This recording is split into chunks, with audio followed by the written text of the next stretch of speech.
Bonjour à tous. Comme vous avez sans doute vu, le RN a été le grand gagnant des élections européennes 2024. En France, il a été le premier parti avec 31,4%. Cette victoire assez écrasante du RN, il faut le dire, où il a fait le double du score du deuxième parti, le parti Renaissance de Valérie Hayé ou Ayer, on ne sait pas vraiment avec elle, bref.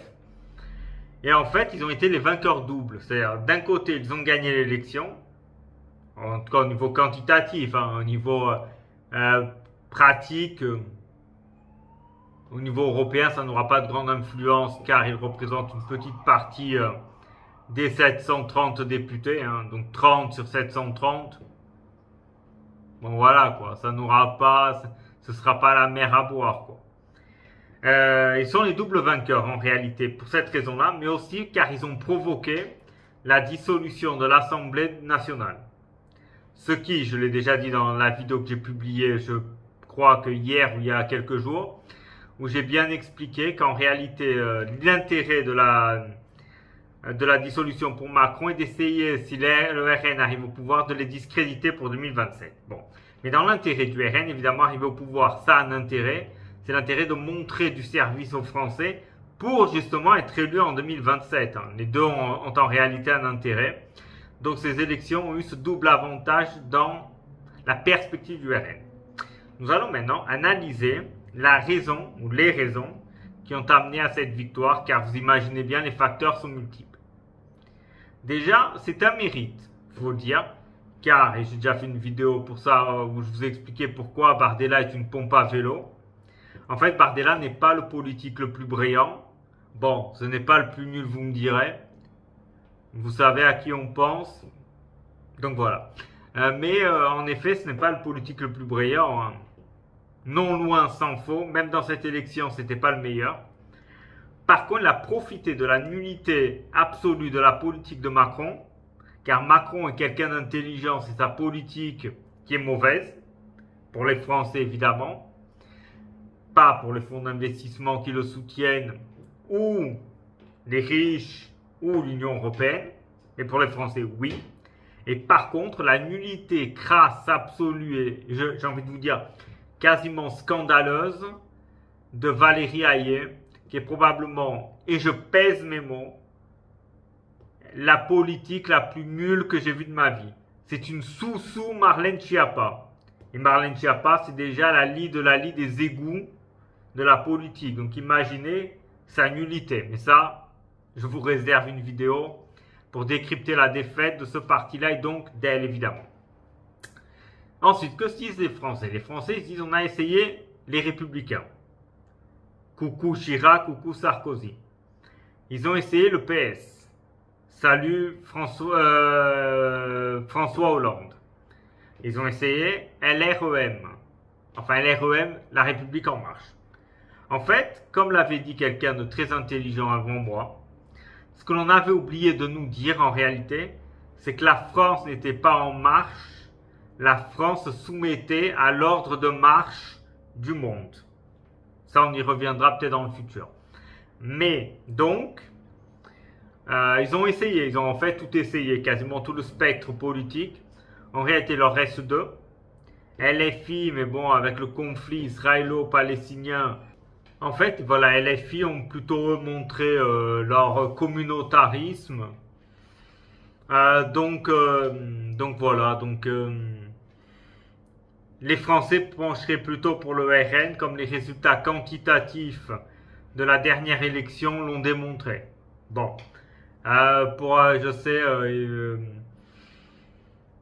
certains se disent est-ce que ça sera dangereux? Est-ce que ce sera le retour d'Hitler? Vous savez, les médias vont commencer à vous vendre ça, je vous le dis tout de suite. Je vous pose la question. Meloni, en Italie, a-t-elle installé une dictature? Ben non. Et Meloni a été élue pour les mêmes raisons que le RN risque d'être élu. L'incompétence des partis qui ont exercé le pouvoir avant elle. Et en fait, toutes ces choses font que le RN est en position de force et qui a d'ailleurs permis au RN de gagner les élections qui viennent de se conclure. Évidemment, ce qui a aidé aussi à ce résultat, c'est que la Macronie comptait sur le débat Attal contre Bardella pour remonter la pente.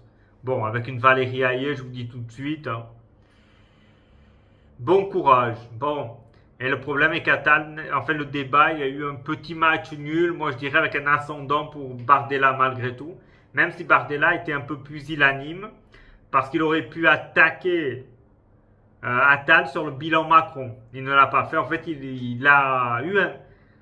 D'un côté, je pense qu'il aurait pu le faire et dû. De l'autre, si on pense pragmatiquement dans l'intérêt de ce monsieur, de Bardella et donc de l'élection, comme, et les sondages l'ont bien démontré, comme il était largement en tête, en fait, il a pris une posture défensive et laissé l'autre attaquer, répondre aux attaques.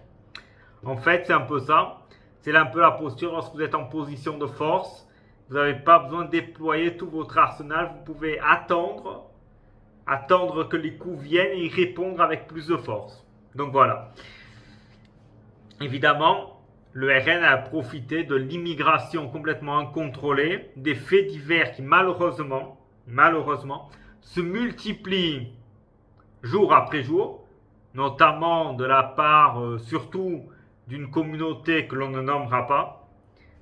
Eh bien, tout cela fait que les Français se disent « il faut stopper cela ».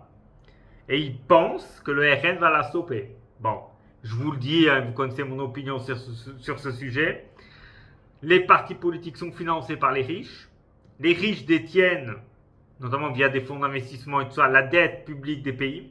Et donc, ils vont les forcer, ils vont leur tordre la main à accepter l'immigration car l'immigration, j'ai déjà expliqué, sert les forces du capital. Pourquoi? Pour simplifier, ça tire les salaires et les droits sociaux vers le bas. Donc, ces raisons font que, en effet, cette immigration incontrôlée peut lui profiter, mais en réalité, et donc pour revenir à ce que j'allais vous dire pour terminer ce raisonnement, en réalité, l'immigration ne s'arrêtera pas. Hashtag Mélanie, qui a dit qu'elle délivrerait plus de titres de séjour que les gouvernements précédents. Car évidemment, la Banque Centrale Européenne a imposé cela en disant qu'il cesserait de racheter la dette publique italienne. Et les fonds d'investissement auraient, pour précaution oratoire, auraient pris rendez-vous avec Mélanie, lui auraient exigé d'accepter l'immigration, sinon il cesserait de financer la dette publique italienne. Et donc, ses taux d'intérêt augmenteraient significativement. C'est ça qu'il faut bien comprendre. Mais les Français, comme beaucoup, ne sont pas très au courant de ces enjeux politico-économiques. D'ailleurs, si vous suivez ce canal, c'est pour vous apprendre et pour vous enrichir culturellement, pas l'enrichissement culturel abscon, vous enrichir au niveau culturel et intellectuel pour comprendre ces sujets-là. Donc voilà, si tel est le cas, si vous pensez que ces vidéos vous apprennent quelque chose, je vous invite également, si le contenu vous plaît, à vous abonner à cette chaîne et actionner la cloche pour être notifié des prochaines vidéos. Je vous remercie d'avoir assisté à cette vidéo jusqu'à là et je vous dis à une prochaine.